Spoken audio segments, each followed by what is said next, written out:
ইতিহাস শুধু তারিখ নয়, ইতিহাস মানুষ, সংগ্রাম আর চিন্তার ধারাবাহিকতা।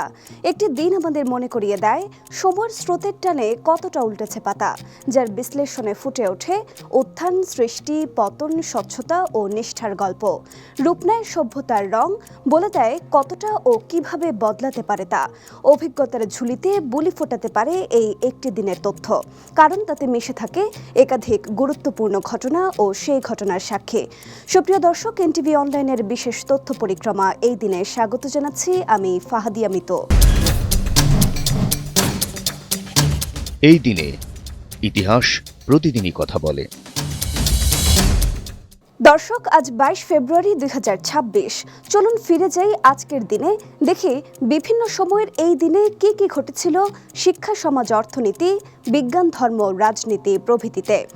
1632 সালের এই দিনে বিজ্ঞানী গ্যালিলিও গ্যালিলি প্রকাশ করেন তার ঐতিহাসিক গ্রন্থ dialogue concerning the two chief world systems.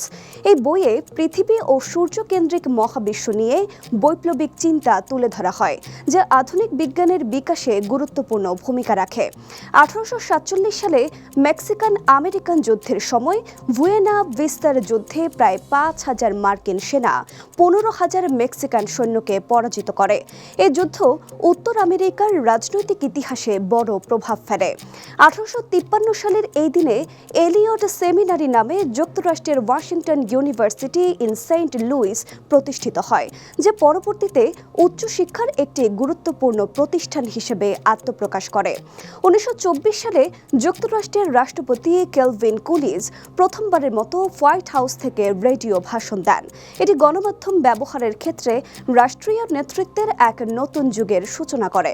1942 সালে দ্বিতীয় বিশ্বযুদ্ধ চলাকালে জাপানিদের বিজয় প্রায় নিশ্চিত হওয়ায় মার্কিন রাষ্ট্রপতি Franklin D Roosevelt general Douglas ম্যাক আর্থারকে ফিলিপাইন ত্যাগের নির্দেশ দেন।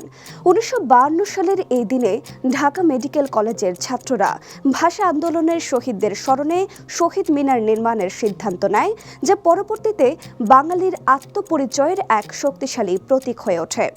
1958 সালে মিশর ও সিরিয়া একত্রিত হয়ে গঠন করে সংযুক্ত আরব প্রজাতন্ত্র, যা মধ্যপ্রাচ্যের রাজনৈতিক ইতিহাসে একটি উল্লেখযোগ্য ঘটনা। 1974 সালে পাকিস্তানের লাহোরে শুরু হয় ওআইসি সম্মেলন। এই সম্মেলনেই একযোগে বাংলাদেশকে স্বীকৃতি দেয় পাকিস্তান, ইরান ও তুরস্ক, যা আন্তর্জাতিক কূটনীতিতে বাংলাদেশের জন্য এক গুরুত্বপূর্ণ অর্জন।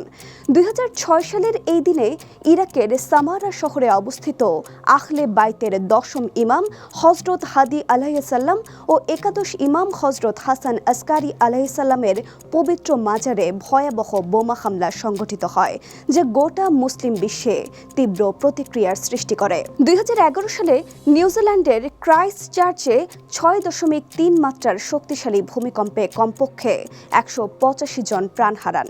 আজকের দিনে জন্মগ্রহণ করেন যুক্তরাষ্ট্রের প্রথম রাষ্ট্রপতি জর্জ ওয়াশিংটন, জার্মান তাত্ত্বিক ও রাজনীতিবিদ অগাস্ট বেবেল, জার্মান পদার্থবিজ্ঞানী হেনরিক হার্টজ, বাঙালি চারণ কবি মুকুন্দ দাস, স্পেনীয় চলচ্চিত্র পরিচালক ও সুররিয়ালিস্ট আন্দোলনের পথিকৃৎ লুইস বুনুয়েল, বাংলাদেশের প্রখ্যাত গীতিকার ও সুরকার গাজী মাজহারুল আনোয়ার এবং 21 পদকপ্রাপ্ত গণমাধ্যম ব্যক্তিত্ব ফরিদুর রেজা সাগর প্রমুখ।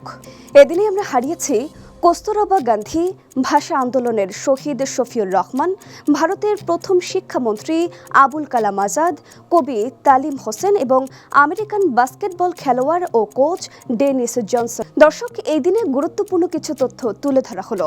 আরও কোনো তথ্য থাকলে স্মরণ করিয়ে দিন কমেন্টে, আর জানা থাকলে লিখুন উত্তর কোন সালে সেন্ট লুসিয়া স্বাধীনতা লাভ করে। সঙ্গে সঙ্গে ফলো করুন আমাদের ফেসবুক ভেরিফাইড পেজ এনটিভি ও এনটিভির ইউটিউব চ্যানেল। এছাড়া বস্তুনিষ্ঠ যে কোনো সংবাদ পড়তে ভিজিট করুন ntvbd.com। ভালো থাকুন, সুস্থ থাকুন, শুভকামনা সবসময়।